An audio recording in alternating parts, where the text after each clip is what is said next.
What's up, Archons? I'm Flightless Pheasant, and today we've got another update from the Keyforge game found for Amber Skies. This isn't the one I was expecting, though. I was really expecting we were going to get the final shipping update where they let us know that all the US orders had finally shipped and were on their way, but it's apparently not that. It's an update on Prophetic Visions, which I did go ahead and take a peek through, so I kind of have already pre-read this one, but we're going to read it again together. I'm going to tell you my thoughts, and yeah, I'm really looking forward to this one. So let's get into it. Prophecies foretold. Welcome to Keyforge Prophetic Visions. Hell yeah. Nice art. At the bottom it says, let's take an early look at the mechanic coming to the set and the houses you will find. Much can be seen in the amber-tinged future of if one knows where and how to look. The Crucible continues to evolve as new discoveries are made. Welcome to Keyforge Prophetic Visions, the 9th official set for the Keyforge universe. We first revealed the set earlier in the campaign, but now let's talk about what is the set's defining trait. In the Keyforge Prophetic Visions, we are introducing a new card type called a Prophecy. Yeah, we knew this was coming. So let's learn a little bit more about Prophecies. They will each foretell a fate that may or may not come to pass with unpredictable consequences. What these prophecies have in store for the Crucible is being closely studied by every philosopher and prognosticator from the darkest catacombs to the loftiest observatories. But as the wise say, fate is inevitable. Each Keyforge Prophetic Vision deck will include several prophecy cards, each with a condition printed on it. Okay, so each deck will have more than one. I guess they'll be just a normal part of your deck, which means each house will have different prophecies. But anyway, it'll have a condition printed on it. Once that condition has been fulfilled, the active player reveals each card under the prophecy and must resolve each fate effect on those cards in the order of their choosing. The active player makes all decisions related to the fate ability's resolution. Okay, so I imagine some cards are going to be prophecies, and some cards are going to have fate abilities. And you're going to play your prophecies, and then you're going to put your cards with fate abilities underneath them. And when your prophecy's fulfilled, the fates happen. Which is kind of interesting. I wonder if there's a restriction. Let's see, it says,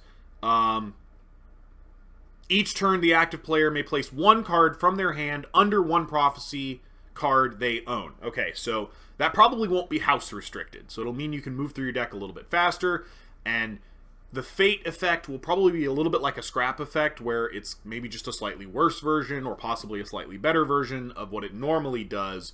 I imagine probably slightly better because it's going to be out of your deck for an extended period of time as it sits underneath the prophecy. But that's kind of a cool idea.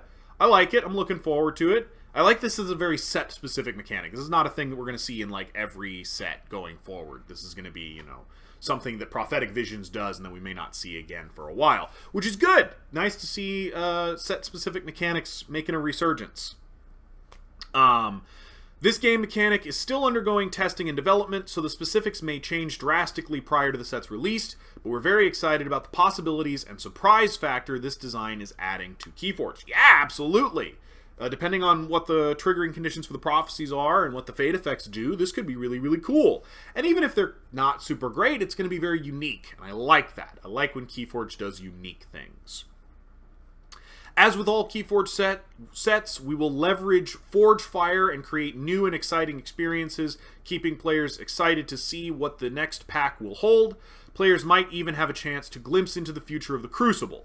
Backers receiving stretch goals from Keyforge Amber Skies Game Found campaign will receive preview cards from this exciting set. Definitely going to show those off when I open up my Amber Skies stuff. We'll go through all the preview cards. I got a whole thing planned. It's going to be awesome. Really looking forward to it. So there's one line in here, though. Players might even have a chance to glimpse the future of the Crucible. I wonder if that means they're going to do anomaly cards again. So for those of you who don't know, anomaly cards were a thing they did for, I want to say, Worlds Collide, but it might have been Mass Mutation, where they added a whole bunch of cards that were from future sets that hadn't come out yet. And some of those we still haven't even gotten yet, but it included our first glimpses of House Skyborn and House Unfathomable. Both got their first previews as anomaly cards. And it would be really, really cool to get some more anomaly cards of things that are coming in the future. So I'm hoping that's what that means, is that because they're doing this whole prophetic thing where like seeing into the future is sort of central to what the set's trying to do, that they'll also add anomaly cards again. I'm pretty sure it's anomaly. If I'm wrong, correct me down in the comments. But yeah, I know we did that before. So anyway, finally, Archons will be able to call on the aid of these houses in Prophetic Visions with more secrets to be found, which I believe is a nod that there will be another game found. Which makes sense. That's the pattern. That's the cycle. We're used to it. You know, I mean, we can complain about it if we want, but I honestly think, you know, it's not too bad. It's totally manageable. Not at all a problem. All right, so here are the houses. Dis, Logos, Sanctum, Saurian, Shadows, Star Alliance, and Untamed. So I'm a little surprised that this is the lineup, because this means we are benching Skyborn immediately, and we're benching a Quadern after 2 sets, which is really quick to be benching new houses. Especially because we're not introducing any new houses. These are all older houses. Now, this particular house combination we've not had before. But we are putting Mars back out of the rotation again. So Mars is dropping back out again. And Saurian is back after taking a short siesta. And we're getting Shadows back, which it's been a minute for Shadows. So I'm glad to see Shadows coming back. Tell me what you think about this particular house combination. I don't have any strong thoughts. I'm a little bummed that Brobnar's going on the bench again, but fair enough. I think it's kind of weird that Skyborn's rotating out so soon. And I also think a Quadern has maybe not had enough time to really show off everything that I think we could be getting out of it. But, well, I don't know. I guess a Quadern had 3 sets, because it had Winds of Exchange, Grim Reminders, and Amber Skies. So, okay, maybe that's fine. I think Unfathomable also got 3 sets before it got benched. So, all right, fair enough. But it does seem weird for Skyborn, because they're only going to have been in for Amber Skies, and now they're going to go right back to the bench, basically immediately. And Untamed is back again. Hey guys, Untamed is back again. Yay! I like Untamed. Don't get me wrong, but man, it's in every single set. Ugh, that's not true. It did miss 1 or 2, but it is the most prolific house so far. But it's not bad. It's a good house. I'm just a little surprised that we're cycling it back in and leaving it cycled back in, because it was in for Grim Reminders, but it was out for Amber Skies, and then they're bringing it back again. Yeah, I don't know. Tell me what you think. Is there a house you really wanted? I know that I was really hoping we would get House Inspired, which is the other house besides Skyborn that was in the Keyforge role-playing setting that I reference so often. And it's a little bit of a bummer that it's not going to be here, because, man, it really felt like it would have been appropriate, because they're kind of like ascetic monks, and seeing the future feels like a kind of thing they would be really into, and I was hoping we'd still have Skyborn, but I'm glad to see Shadows is back. My wife really likes Dis. I really like Sanctum. So, you know, I think this is probably going to be a really great set. Looks like Geistoid's also hitting the bench after only being in for 2 sets. They actually were only in for 2 sets. Which I'm okay with. I feel like we can bench Geistoid.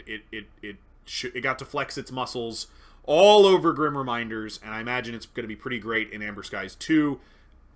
Geistoid can go sit down for a minute, and we'll put Logos back in. Although Logos is in for Amber Skies as well, but you get my meaning. I think we'll have plenty of deck velocity without Grim Reminders, or without Geistoid messing with graveyards. Which means we might also put Scrap aside, or at least minimize it quite a bit. So yeah, lots to look forward to. Big prophetic vision things on the future. Scrying our crystal balls, looking forward. I'm excited, you guys. I cannot wait for Keyforge Celebration. I imagine we're going to get more prophetic vision updates there. I also cannot wait for the Game Found to finish shipping, so that I can get it in my hands and I can show you guys my preview cards, because, man, I want to look at the preview cards for Prophetic Visions. Maybe they'll show us a prophecy. Maybe they'll show us a prophecy. Maybe they won't, because they're still kind of working on them, sounds like. But I like it. I'm excited. Tell me what you're excited about. Put your thoughts down in the comments. What are you up for Prophetic Visions? Are you in for the Game Found? I know I am. I'm gonna do it again. Look. Tell me, say all you want, about not wanting to do the crowdfundings. I'm for it. I like it.